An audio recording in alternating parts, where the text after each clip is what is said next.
gonna try this one more time. I'm just gonna write something here. Just give me a minute.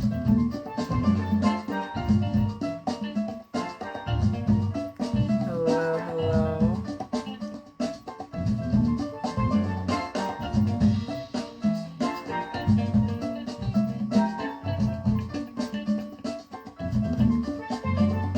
All right, let's try this again.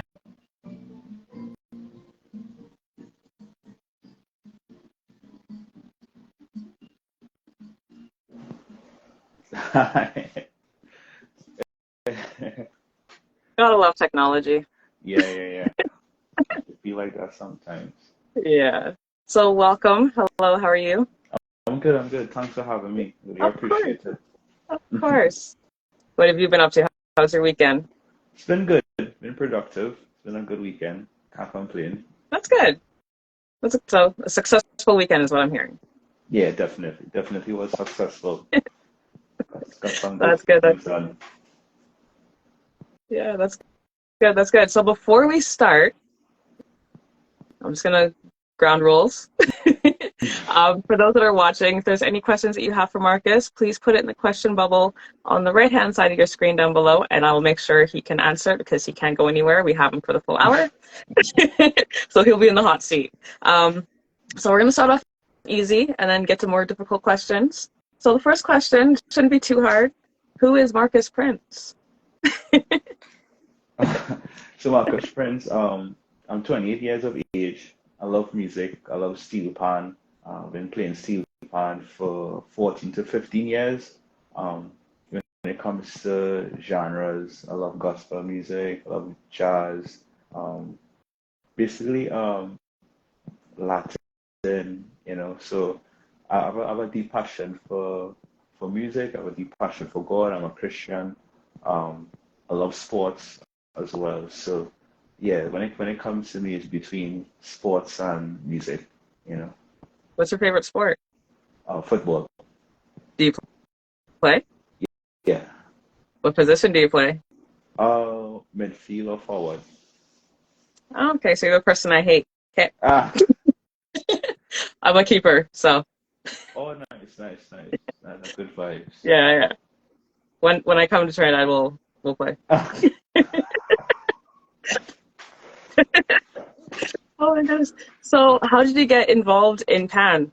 Did you find Pan? Did Pan find you? How did that happen? I think it was 50-50 because so uh when I was a child, my god brother Cheese and Lara, she was really good at pan, Mhm. real good, and because of all the opportunities and all the great things I saw happen to him at a young age, that really inspired me to start learning. So he was the one that showed me my first song, Twinkle Twinkle Little Stars, and the national anthem. And that's why seeing him. Um, Oh, we lost you there for a sec.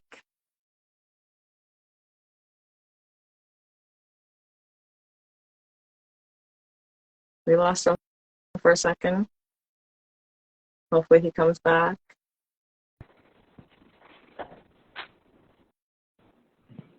Hello?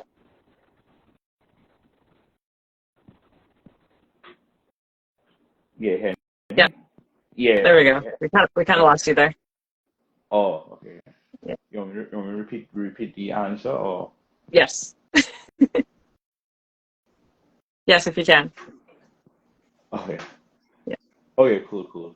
Yes, so I was saying that my god brother, Jason Harris, she's the one that really encouraged me and inspired me to play the steel pad because after seeing um, all the success and great results that came to him Hmm. from playing steel pan, that really gave me the boost and the inspiration to start learning. So he was the one that taught me my first song, Twinkle Twinkle Little Stars and the national anthem and stuff like that. And from there, God just did his thing, you know. So what was your first Pan? Was it the tenor? Was it the double second? My first pound was tenor, yeah, high Okay. C tenor, yeah. Okay.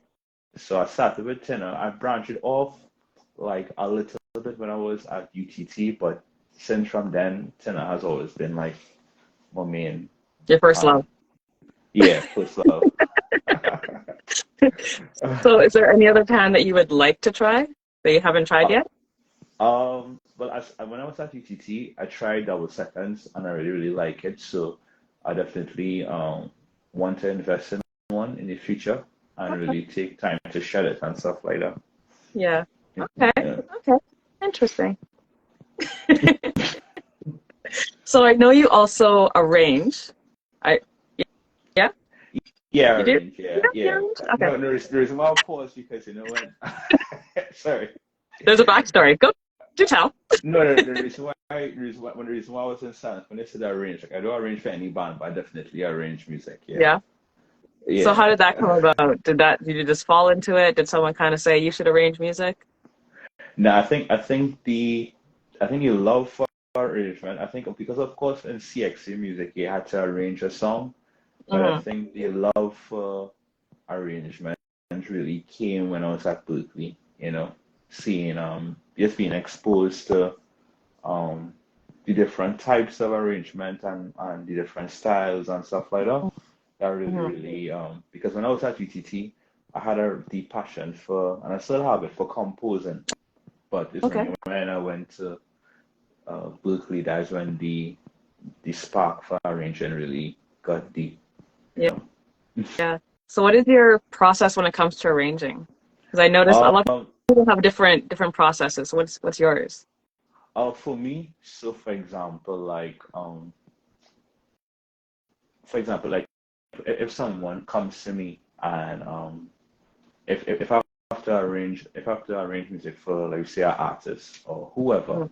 and the MD or whatever, but my responsibility is to arrange, I will really, really take time to get to know the person and see what they want and stuff. Because what I realize is that um, sometimes someone may arrange a song, Mhm. and to them, not saying they're not killing and they're not sounding good. To them, it's actually really, really good. Right. But is this what the artist like? Is this their vibe and stuff like that? Because, for example, like when you see like not just tours, but when you see different performing artists perform, the Mhm. arrangement is a part of them, Right. you know. The arrangement is a part of their personality. So what I do, I go deep to get to know the person, see what is their vibe, their personality, what they like and stuff like that. And I arrange the music to what they like, you know? Okay. Yeah. All right. That is in the setting, like if I'm doing it for artists. But if it's just for me just trying to arrange the song, I Yeah. always try to like to tell a story. So I'll kind of get to know the history of the song and different things like that. Mhm. And also the audience. So like if I know it, you know, according to who is in the audience and what type of vibe and they like and stuff like that, I will arrange the music to suit their ears and what they can understand. Because I think when it comes to arranging and stuff like that, it's not I think it's a moment not to be selfish. When I say Yeah. selfish, because sometimes you as a person will always do things that you like and Right. what's it but I think music is a give and take situation. Mhm. You put things that Yeah. you like, but you also put things that they will also understand. So it Right. comes back down to the crowd, the artist, you know, the vibe and stuff like that, yeah. Yeah. So if you're arranging for a band, is there a specific instrument that you start with? Say like since you play tenor, would you start off with a tenor or would you start off with like the bass Or line just to kind of get the feel? yeah, so for me, it's actually, and I was actually thinking about it sometime in my life. So when I started off arranging, I started off on the pan, and then after, Right. and now when I'm arranging, I start off mainly on the piano, you know. Okay. So yeah, so mainly more on the piano, but sometimes it all depends. Sometimes on the vibe too, you know. And Hmm. most of my arranging, honestly, is before I go to the pianos, I honestly starts with me just singing, you know. So I'll Okay. always be like singing a line and stuff like that, and then after I'll go to the piano and stuff like that, you know. Yeah. So yeah. Okay. That's a good way of doing it because I sing as well before I do anything else. Oh, cheers. Yeah. So Makai has a question here. What are your thought? What are your thought process while improvising? while improvising, Mhm. I think it's two things. My thought process is, for me, I think I for me, I believe that music is the offspring of life, and life is the offspring of music. And when I say that, is that um, it really ties into one another. So while I'm Yeah. improvising, my number one thing is always to tell a story. You understand? So besides me having the vocabulary and different concepts to know, okay, I want to put this over this score, I want to put this over this score, I want to put that. Mhm. I try to have it 50-50, where I have things that I would want to play, but I also be open to being spontaneous at the same time, that I don't sound like I'm doing an exercise or sound like, you know. So Yeah. it's good to be prepared and have like some tools and different things and concept and what you want to play. But at the same time, I also try to be free and also mainly tell a story, because I remember I was at a jam session with, I don't know if you all know about Keon Hallard. He plays like for Robert Glasper and Yeah. different artists and stuff like that. And I remember we was playing over a jazz standard, and like he took one of the best solos I ever heard on trumpet. It was so tasteful. It was so meaningful. You heard the story and different things like that. And I Mhm. remember, what we were chatting after, and he was saying that really aim to tell a story, because some people find when it comes to improvise, you only sound good when you play fast. You Right. Yeah. but sometimes you could still bring across your message and song meaningful, song tasteful, song really good by having it balanced, having some space, playing fast, playing some 16 note, playing 8 notes. I think the whole thing what I'm trying to say is that tell a story and Right. don't just for me, I don't aim to just do a bunch of notes, because it's like somebody who you're having a conversation with and they saying a bunch of words but they're not going nowhere. Yeah. You Yeah. understand? So I really take it literally in like to life. Like when I'm soloing, I legit I put it to like, okay, if I'm having a conversation with this person right now, I don't want to literally rattling. At times I would have to pause a bit, see how it's Right. saying, full stop, comma, different things like that. Right. That's a good So way of that is thinking my about it, because a lot of people just, like you said, say a bunch of words. yeah. Yeah. And the next thing too, like for me while I'm improvising, I try to shape my solos uh, into melodies and in motives. Mhm. So, for example, if I start off, like I say, so Terence Blanchard, I remember I had a class, I don't know if everyone know about Terence Blanchard, Grammy Award trumpeter. I remember Yeah. I had, he was one of my teachers at Berkeley, and he used to always tell us something that Wayne Shorter does. He said, how could you say the same thing um, differently, but still bring across the same message. So Mhm. sometimes I might take a melody or take a motive from the song or whatever melody and keep elaborating it, you know, to make a Yeah. conversation and stuff like that. So that is like it's a lot. I know I said a lot, but I think it's three things. I always aim to tell a story. I use melodic motivic development through rhythms and mixing it up. And I Mhm. also have the intricate stuff where, you know, do the symmetrical diminish and the augmented stuff and the superimpose and all these other things too. But in everything, I try to have it meaningful, that I feel good as well as the audience get to hear Marcus through this music. Hopefully everyone was writing that down, because those are those are three good points to take away for sure. Mikal said, by nature we all sing internally and externally before doing anything, because we have to hear it first. Exactly. Yeah. And one of the things I've heard so many people say, but it's true. Like once it's feeling good to you, like honestly feeling good to you, it will feel good to them, because I think in that moment you're being true and honest with yourself and you're being authentic, because at the end of the day, like you like your audience, at the end of the day you want to make sure they understand and feel good. It's not just about you. Exactly. you want them to feel the music just like you're feeling the music. Yeah, Yeah. yeah, and like, well, and one person who I could really say does that every time is Salcedo, Michael Salcedo. He's like one of my favorite partners, one of my good friends, one of my musical inspirations, and he's somebody who I listen to a lot.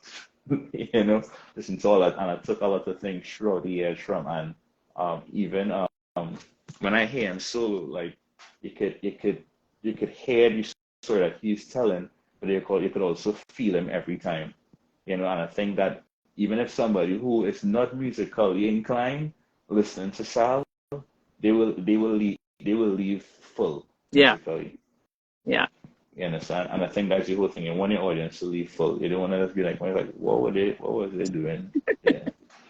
There You there are know? some time players I'm just like, I don't even remember what song we were playing, but okay. You know? Yeah. Yeah. I don't know if I answered the question there. Yeah, of course. So we're gonna get to a little bit more difficult questions. If anyone Yeah. has any, like I said before, put it in the question bubble and I'll make sure he answers them because again, Mm. he can't go anywhere.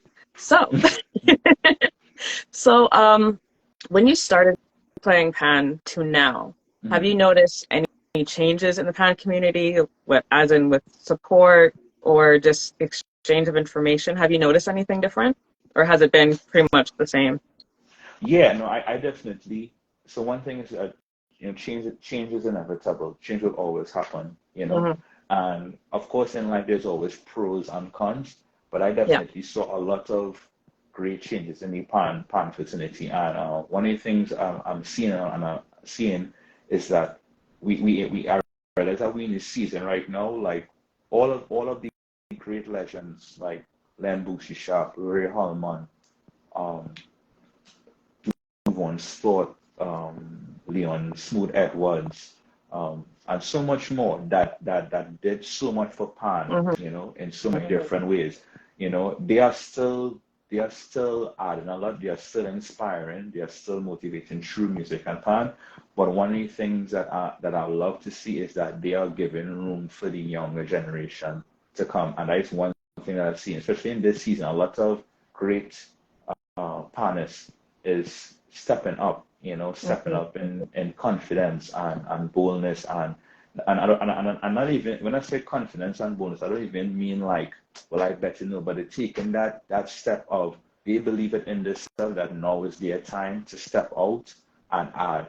And people like Yeah. Hanif Goodrich, who came second yesterday, my Hmm. good friend Stefan West, my brother, um, Kush, and so many more, Keyshawn Julian, and so many more great young partners that are stepping out and doing their Yeah. thing through arranging and composing, and I think is we at a good place right now, Hmm. and of course there's always room for improvements, but I think growing up, you would always see the same people over and over, which is nothing wrong with that, but Yeah. I'm seeing now that we are at the time where the younger generation, through music, through steel pan, are stepping out. So whether it's arranged, and it's arranged, but even soloing, you know, and Yeah.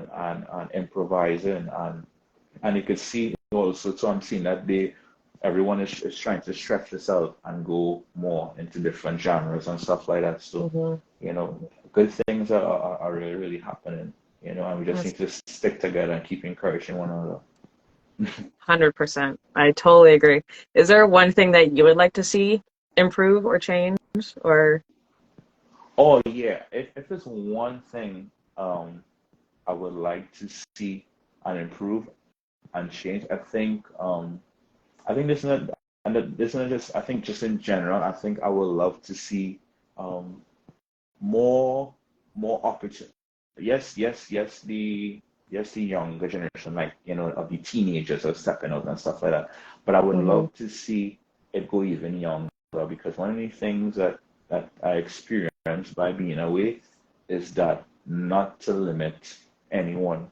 You know, Yeah. I think sometimes we as individuals say, well, they're too young for this, they're too young for that.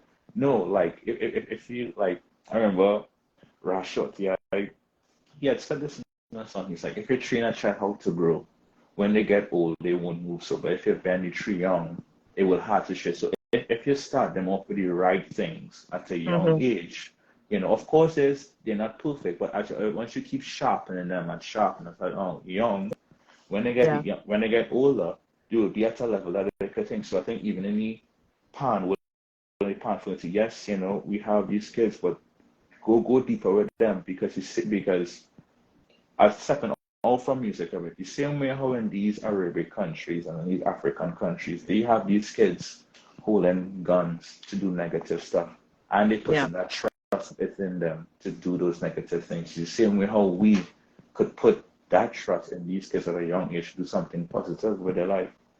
So I think that one thing I would say, not to limit any age. Yes, they are five, but they could learn all 12 skills. They can. You They understand? and very quickly they can pick that up. Yeah, yeah, yeah. Because my wife and I have a music school called Tammy Music Academy, and that is our goal for this year. We was like, even though we have kids that are 4, that are 5, we exposing them. They might take some grasp it really fast, Mm-hmm. some might take a long, but we trust in the process. You Right. understand? Yeah. Yeah. Jason just said, I truly believe that children are capable of amazing things. Yeah. Yeah, yeah, Yeah. Yeah. definitely. And speaking of Tamar Music Academy, because I was going to bring that up, how did that come about? What was the idea and inspiration behind it? Yeah, that's a really, really amazing story. So my beautiful wife and I, we had separate music schools. So I had MAPS, which was Marcus Academy for Performance Studies, Mm-hmm. and she also had Tammy Dickson Musical Minds. And when we got together and we started to court and we got married, well, before we got married, we decided to, join as one. Right. So in 2022, we officially launched Tammy Music Academy, and it's been doing great. These kids are amazing students, not just kids, but even adults. We have 2 students that one is in the 60s and one is in the 50s. So, Wow. we've seen from the two generations where you're never too young and you're never too old. Mm-hmm. Exactly. So yeah, so things been going great with it, man. So Can't complain. what are your plans for the academy in the future? Like, what do you want to do with it? I think our plans for the academy, besides um, locally, is also to reach internationally, performing wise, teaching wise. We are currently working on starting a string ensemble as well as a Okay. steel ensemble. So our goal is to take that not just locally but internationally. Oh, I'm excited. So if there's anyone that's on this podcast watching us right now and they want to join, can they do that? Yeah, of course. Yeah. How Yeah. how would they do that? Can they just message you, or is there a website? Oh yeah. So you can, I could put the contact. You can message me on Instagram, or I would just Okay. put the phone number right here. Um, Perfect. And then they can say that I in the sent you. chat. Yes. Say that. Yeah. Yeah. No. Um, Right. Sal said, you would think we'd learn after Michael saying too young to Soka. You're never too young, and so correct.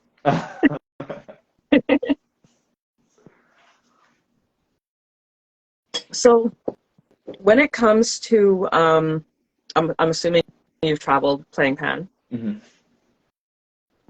Have you had a good reception with that? Have you had inquisitive people, or people are just like, what the heck is that, and why are you playing it? Oh, oh, no, no. I think my experience from traveling has been amazing. Like everywhere I got to perform and got to showcase our national instrument has been great, has been amazing. It definitely has. I got great responses and stuff like that. And I think being across there, it really showed me that we really blessed to have the instrument because people are mind blown every time somebody put it out. It's like, how could this do this? Or Yeah, how could this instrument play this genre? yeah. So, because you always hear it, as they say, the tropical music, but it could do more than just play Little Mermaid.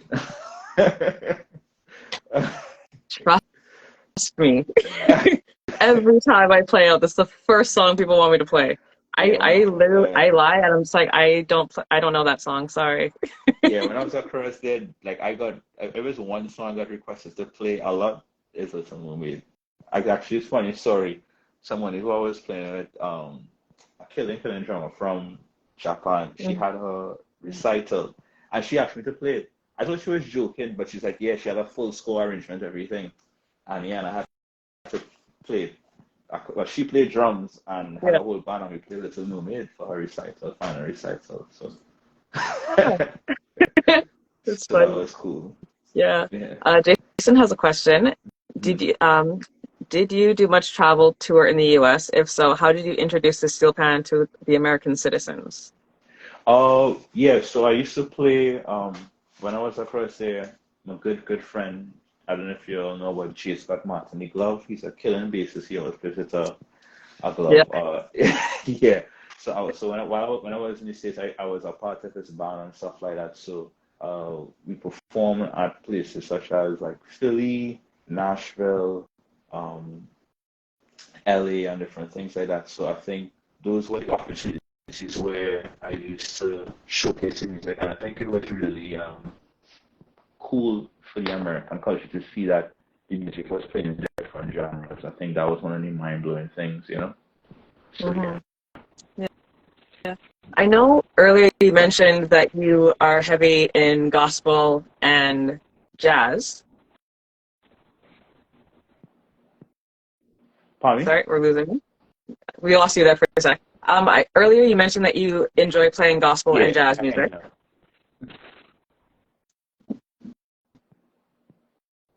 Oh, we got you. There we go. Yeah. We got you. So earlier you said you play gospel and jazz. Those are your two main. Do you see yourself putting that into the music that you're arranging? Do you see some part of that music kind of bleeding into your arranging and composing? What do you mean? Like, could you just repeat the question? I can't tell them all. So your influences are jazz and gospel. So when you're arranging and composing, do you see that kind of music just bleeding into your arranging and composing? Just as like music-wise, yeah. Yeah, that's actually a really great question. I would say no, you know. Okay. Reason why is that I think so I think being at Berkeley, one of the things that I really was exposed to was listening to a whole bunch of different genres of music for different courses and classes and stuff like that. And one of my former teachers and one of my musical mentors, Tia Fuller, I remember one of the things that she told me that one of the best ways to practice is not just playing an instrument, but also listening to music. Yeah. So I used to use that as I used to do two things. I used to listen to a lot of music, but also have a structure. So, for example, if I know I'm arranging a Latin, I set my mind to all the Latin music I used to do. So I try not. Of course, sometimes if I try to be experimental, I might go out. Right. But I structure my mind in a way that when it's time for me to do a genre, I lock off, because sometimes the mind is such a funny thing. Sometimes it goes without, it goes somewhere, sometimes without even knowing, and that is where the focus have to be. So if I know I'm doing gospel, I set my mind to gospel, and I go to my catalog and the type of gospel too, because it had the traditional gospel, it had the CCM. You know, it have like the layback. So I kind of structure my mind in a way that to what genre I'm doing and just fix. So Stay there. Okay.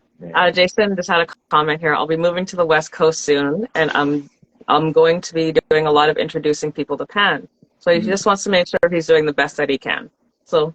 Oh yeah. No, definitely doing good. And the thing about LA too is that they have a lot of jam sessions, real jam sessions and stuff like that. It's just like New York too. So it'll be a good vibes. You'll be fine. Jason will be fine. Yeah.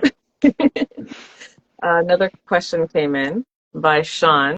Hello, Sean. While at Berkeley, how many panists were there, and do you believe the Pan program is thriving? Yeah. Oh, when I was at Berkeley, I came there at 2016. So it honestly it was just me. When I just came, it was just me alone because Rashad Barrow, my brethren, good brethren, he he was that was his last semester, so he was graduating, but he didn't had any classes, so he wasn't really in school because he was finished all his courses, so it was just me there until like about 2017. So I was there. No, I like Josh Joseph was there too. Sorry, Josh Joseph was there. It was just both of us there. So it was just both of us there for a good while. And I think it was 2018, 2017 where a good bit come. But I definitely will say that the PAN program is thriving. One of my good friend as well as former teacher, Kareem Thompson. He's across there and he's doing a great job, you know. And Ron Reed, you know, one of my former teachers, he's also there. So both of them are definitely doing a great job. And one of the things that I'm glad to see is happening because when I was there, we never had as much partners to do it, but now they actually have a pan ensemble that they're doing right now, and they have a good amount of players. Luke Walker, you know, great, amazing partners. He's across there, and he also is a part of the ensemble. So Kareem, Ron Reed, Sean Skeet, you know, Sean Skeet is from Trinidad. He was the former ensemble chair. They are doing great things for Pan at Berkeley. So I would encourage everyone, you know, step out in faith, you know, audition, you know, and see what happens, you know. So you have to audition to go to Berkeley? Yeah. How was that process for you? It was honestly, it was a real great experience. I was nervous. I was really nervous, but it was honestly a great experience. It was my first ever online audition. I did an online audition, so yeah, it was a good experience, you know, seeing and it was really cool too. It was like the person who auditioned me, like it was cool to see like after when I went there, it's like, oh, you auditioned and stuff like that. So it was a good process, and one of the things, even though I was nervous, one of the things that is good about Berkeley, they make it really comfortable in your audition because they know it's all the nerves and the anxiety, and also the name too alone adds so much stress. Yeah. So they really make it comfortable, and they make the atmosphere really cool, and you know, so just go and do your thing and have fun. That's good. That's good. Yeah. So what made you decide to go get your degree in music? So I was at UTT. I did my artist diploma there, and it was I always tell people my favorite time of going to school was university. Like I had such a great time at UTT and Berkeley, and I think being at Berkeley being at UTT for 2.5 years doing my diploma, it was so I gained so much there and I learned so much, and I definitely saw a lot of growth, but I think for me I just wanted to get more exposure in the contemporary music because now UTT they have more contemporary courses, but when I was there, they really had much contemporary course. Was more classical based. Okay. And I wanted, and all my life I've been doing classical music since I was like a teenager, doing the UE exams and all those grade ones and stuff like that. So I think I had reached, and it was nothing bad, but I think I just reached a point in my life that I wanted to try something new, you know. Right. So that's the reason why I decided to do my degree and do it different, a different genre, you know, style. Okay. What do you plan on doing with your degree? I definitely want to teach. I have a passion for teaching, but more on the ensemble setting and stuff like that. You know, performance based. So yeah, I definitely want to teach. I definitely want to arrange, compose, and stuff like that. Those three things, you know. Nice. Can't wait to see what the future has for you. So, for those that don't know, we have a very popular pan player among us. he was on, I don't know if you, I can't even remember the song right now off the top of my head, but you played Pan, or you put Pan in a song for a rap artist. Mm-hmm.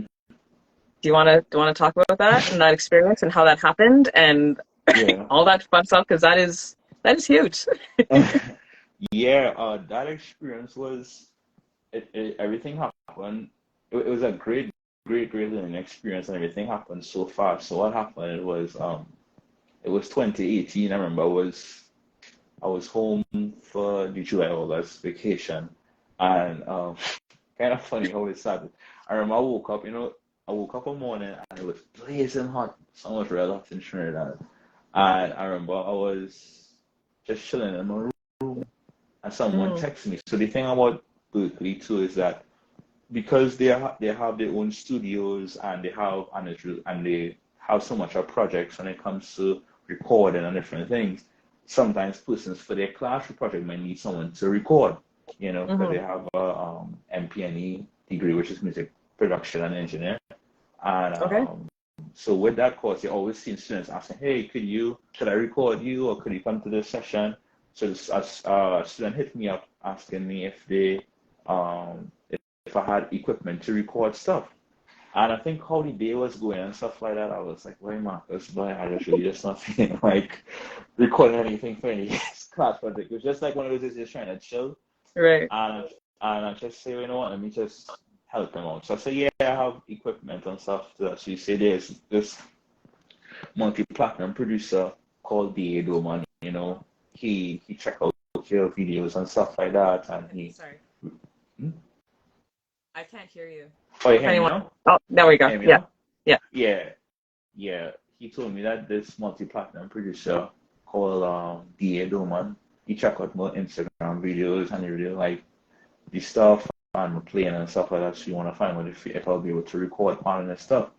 So I took it with a grain of salt because in this time in this season, anybody could say that they are multi-platinum. Everybody's saying anything now. Yeah. So I look up his Instagram page, and I find that it wasn't looking like a multi-platinum producer Right. Instagram page, because the stuff was just looking a bit just not as that level now. So Mm-hmm. I still never gave an answer yet, and then after um I was going straight, and after it was time for me to respond, so I told him, yeah, give him my contact and stuff, and he sent me an email.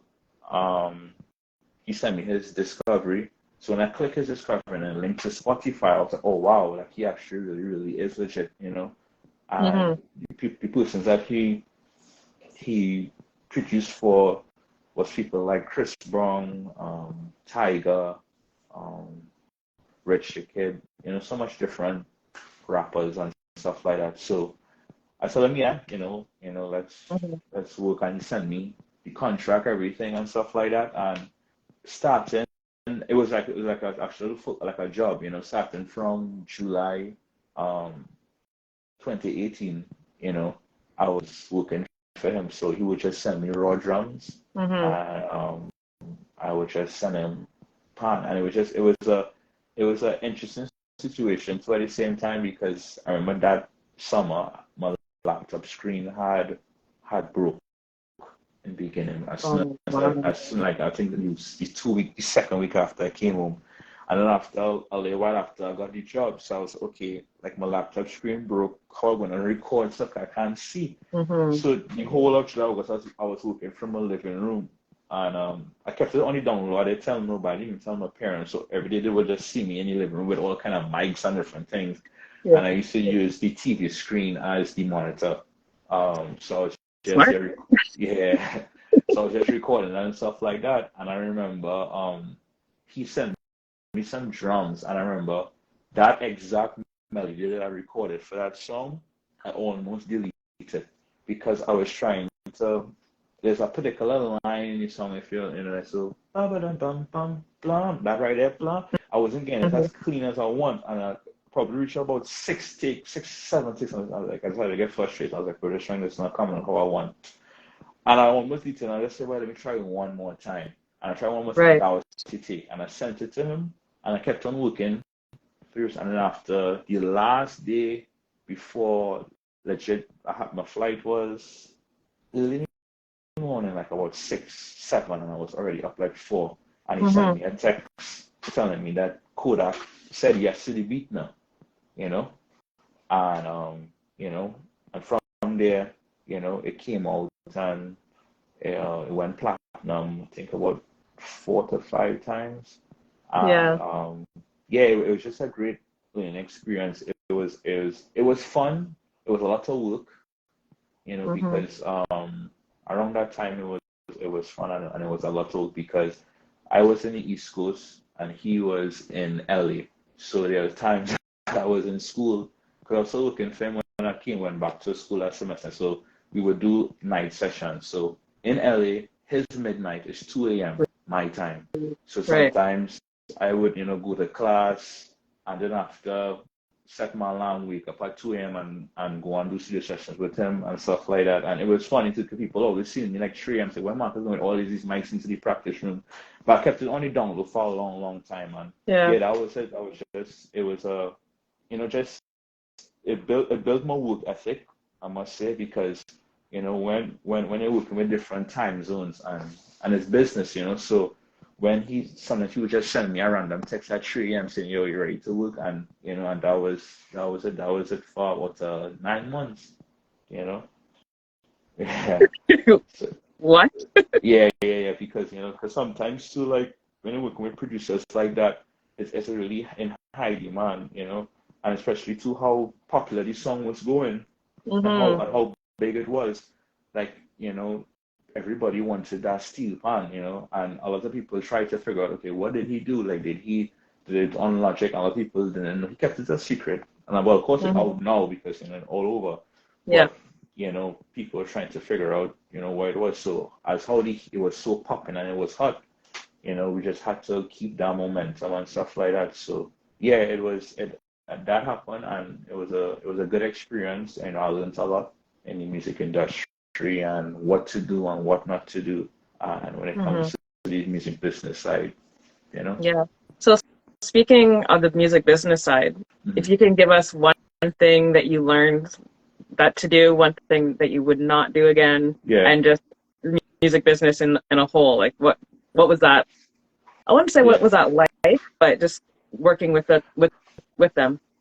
Well, one of the things that I did too, I never rushed to give an answer.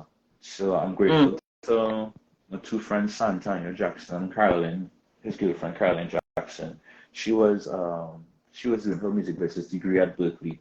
So when I got all the information and stuff like that, even when I got contracts like from Warner Chapel Music, because I signed a publishing deal Right. with them.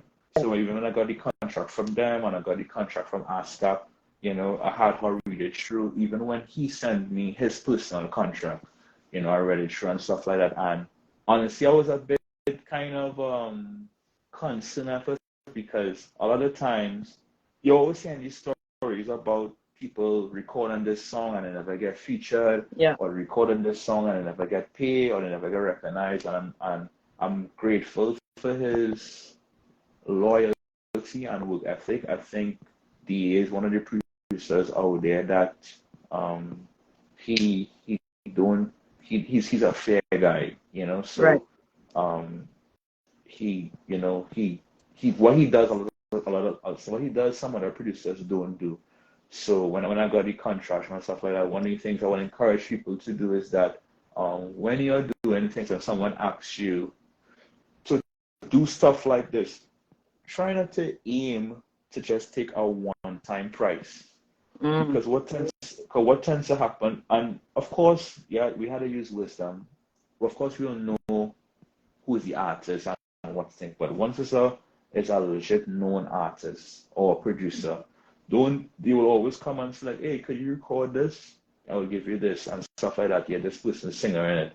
And when this person, when it have two popular person, one popular person singing it, and you go and record guitar, you want to record pan or whatever, when they give you that one-time payment fee and that song drop, that little 600 US or 1,000 US can't compare to the amount of money they're gonna make after that. So one of the Exactly. things that I've learned that when you're doing something, have them put you down as a writer, when you get put down as a writer, you will get royalties. So DA has a team. So what the contract was with us is that even though he is the mastermind behind it, he's the guy, it was a team. So he would do the drums. Sometimes I might do 808, that is like the bass and stuff like that. Or our next guy, I can't remember his name, but he also have Trini background. So it's actually kind of funny how it had two Trinis working on the beat. He would do 808 and I would do the melodies, like the catchy melodies, pans and chords and stuff like that. And it's a fair game. Whoever does the most work on it get the most. Of course, D will always get most of it because he's a producer, But even he's really fair that whoever does the most work on the beat will get the highest percentage, which is fair. You put out more. So it was like that, and he put us down as writers. So it have more benefits in that way because it have people who just. Our next guy who I went to school with, I can't remember his name, but I don't know if you all heard about Travis Scott's song Yosemite, I can't pronounce it. Yeah. Right. So he played the main guitar line we're here at the beginning. And he got put down. Yeah, he get put down as a writer. He never gets get a one-time payment thing. So every time that song play, he gets in money.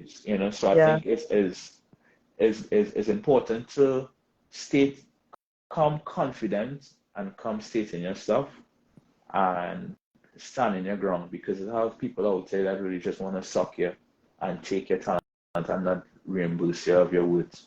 So that's so many things that I've learned. I never had like any bad experience working with him, to be honest, because I say he really is to the point, straightforward. He's a fair guy.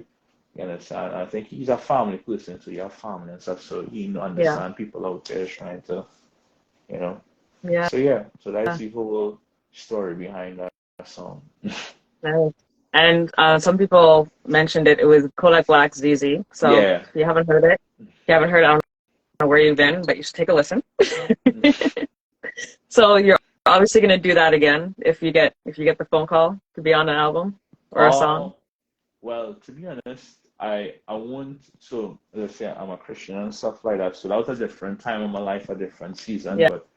But now how I'm more devoted to God and more deep in ministry and stuff like that, I don't do those kind of music and stuff again. So I will definitely record on songs once it's inspirational, have a good message, gospel music and stuff like that, But so me and him no longer work because of of that and he respect my decision, he respect my stand and stuff like that, and we cool. That's good. So, That's good. Yeah. So if I hear Pan on like a Kirk Franklin album or Mary Mary, I know who it is.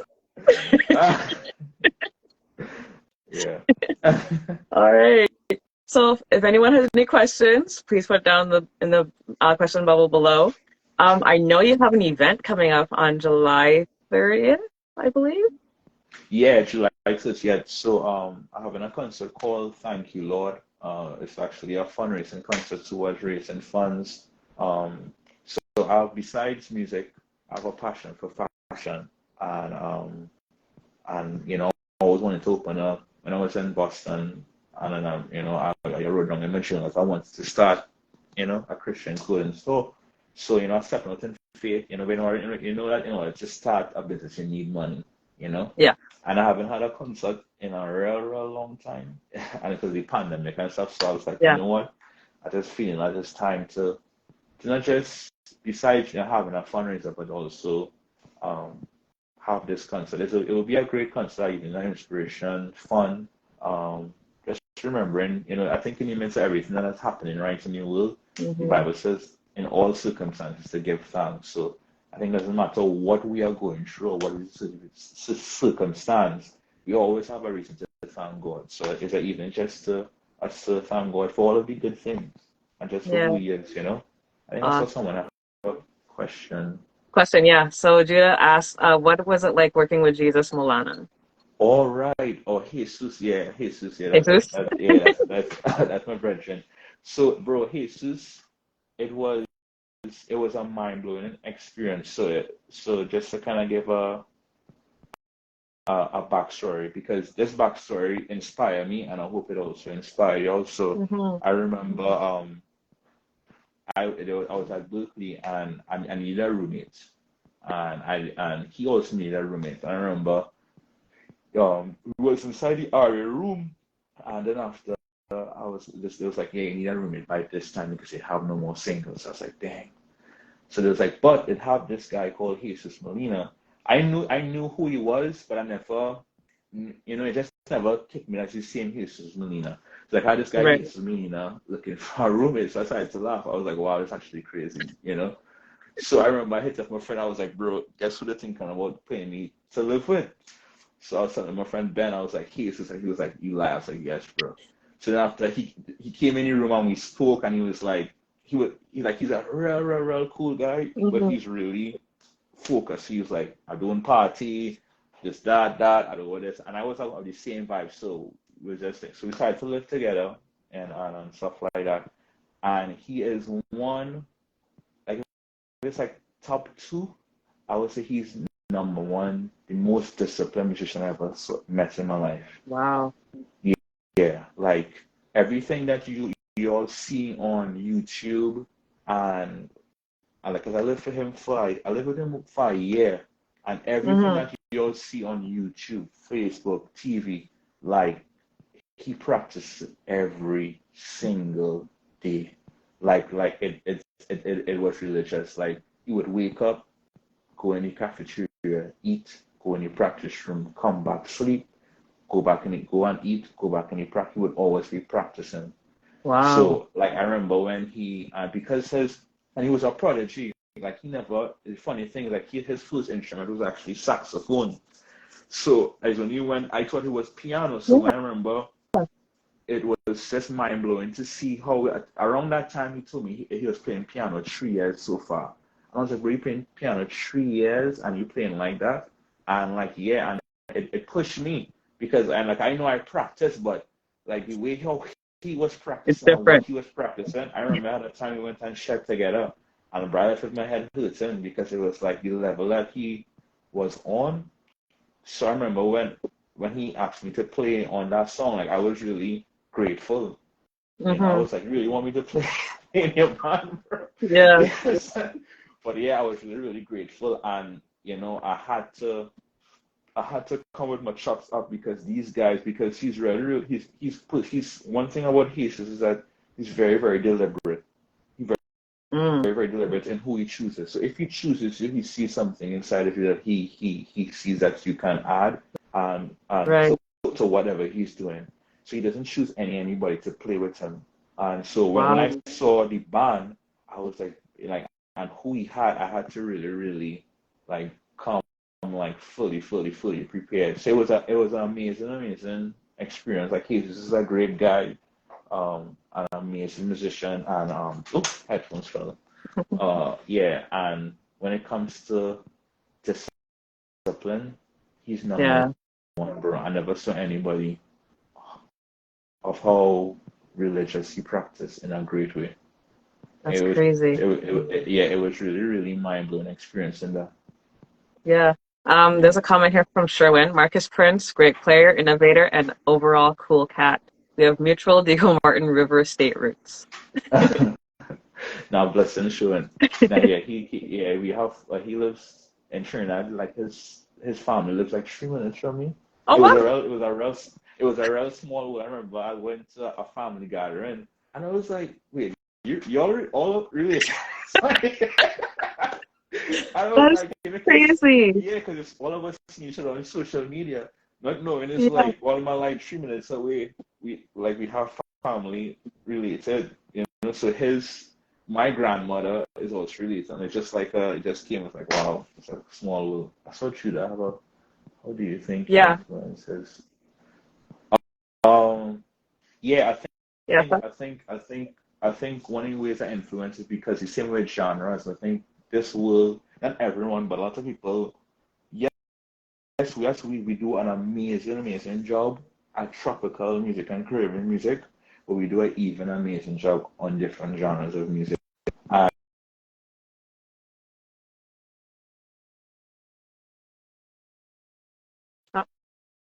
There we go. Yeah. Now we go. I remember when he saw me play and different things like that. Mm-hmm. He was really, really amazed to see what the instrument could do, and how. So that really influenced him to do fusion music. That would put it on fusion music when he saw us doing jazz and doing like jazz fusion and different things like that. He could play anything, but Mm-hmm. he told me his love is really fusion music, so he really wanted that Caribbean taste on it. Yeah. Wow. Yeah. Wow. We have spoken for. Oh, we left for. Let's bring him back. Let's bring him back. Let's bring him back. Don't know what happened. Hello. Yeah. Yeah. We have. Yeah, we got you. Yeah. We've been talking for an hour. Great conversation. But before we leave, I just have one question to ask you. Mm-hmm. What is one fun fact that no one knows about you? One fun fact. Yeah. I play a tiny emphasis. I like to emphasize the tiny. I play a tiny bit of saxophone. Yeah. Like, Tiny bit. like how tiny? Like, can you play a song tiny or like? I could play probably a couple of scales, but nothing crazy. Like don't I like it? Like I would say, don't call me for a gig. that whole time. Like I was gonna call tiny. you. I was gonna call you to do something, but okay. Yeah, it's a common T tiny. Okay. Are you planning on making it bigger than tiny, or is it just? Yeah. Once put more time into it, because it's a demanded instrument. It is. It is. I was gonna ask you if you're gonna bring it out during our concert. No. I want people to stay in the concert. That's well. You can Milli Vanilli it. Have someone playing in the. Yeah, well, you can have someone playing in the background while you just fake it. Yeah. Oh my goodness. So before we go, I just want you to tell everyone about your academy, the concert that you're having, just so people don't forget. And I will also post it on my webpage, on my Instagram page as well. So the floor is yours. Yeah, of course. The floor is yours. So first of all, I want to thank Danielle and All Things Pan, for having me. I'm actually really grateful for the opportunity. I was actually really shocked, honestly, when you asked me to. No, be honest, I was telling my wife, I was like, wow, actually really shocked. Yeah. Yeah. So I'm grateful. Thanks so much for having me, and of course. For all your music lovers, everyone that wants to start with an instrument, or you already started playing an instrument, reach out to myself and my wife, Tammy Dickson-Prince. Tammy Dickson-Prince on Facebook, or Marcus Prince, or same way on Instagram. And I will put the phone number there. And if anyone are interested in music classes, we teach violin, piano, and voice. So reach out to us. We'd love to teach you on different things and join you on this musical journey. And on July 30th, Sunday, July 30th, I'm having my fundraising concert. Thank you, Lord. It'll be a great concert. Jaron Nurse is going to be there. Mark Isaac is going to be there. Nathaniel Hamilton is going to be there. And we have a very, very, very, besides I'm definitely dumb hype for the gospel ministers. I will be there. But the band is actually really, really killing. Yeah. So we have Samuel Richards on drums, Daniel Hamilton on keys, Marcus Dolgo on ox, Joel Francis on guitar, Andy Barnwell on bass. So I'm really excited, for what you are going to experience, So yeah. So where's this concert and how much are tickets? Yeah, so sorry. The concert is on Sunday, July 30th at Diego Martin South Community Center. Tickets are $150, and you could contact me or my wife for tickets. I'll say, let me put the number now. See if I could have it. Perfect. And I'll write it down and then I'll post it as well. Mm-hmm. So excited. So this is a fundraiser for people that just joined us. So please support. It's going to be great from what I'm hearing. Yes.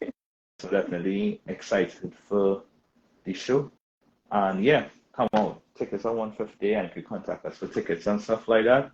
And yeah, if Sal was in the country, he's always one of my brothers, always call to bless us with his sweet song. So I don't know if he will, be in the country, but I'll see how much flights are, and then if it's cheap enough, I'll come. Hey, I would really appreciate that. Yeah, of course. Yeah. All right. Great. Well, thank you again for being on this show. I appreciate it. I do some open discussions, so if you're available, you're more than welcome to join in on the open discussion. We talk about literally anything and everything. Oh yeah. So yeah. If you have anything on your chest, you can let it off.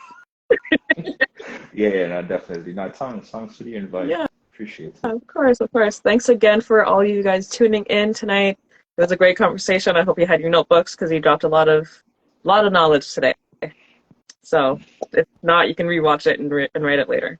But in the meantime, enjoy the rest of your week, enjoy your weekend, and I will see you next week. I have another amazing guest. Thank you again, Marcus. It was amazing. Thank you.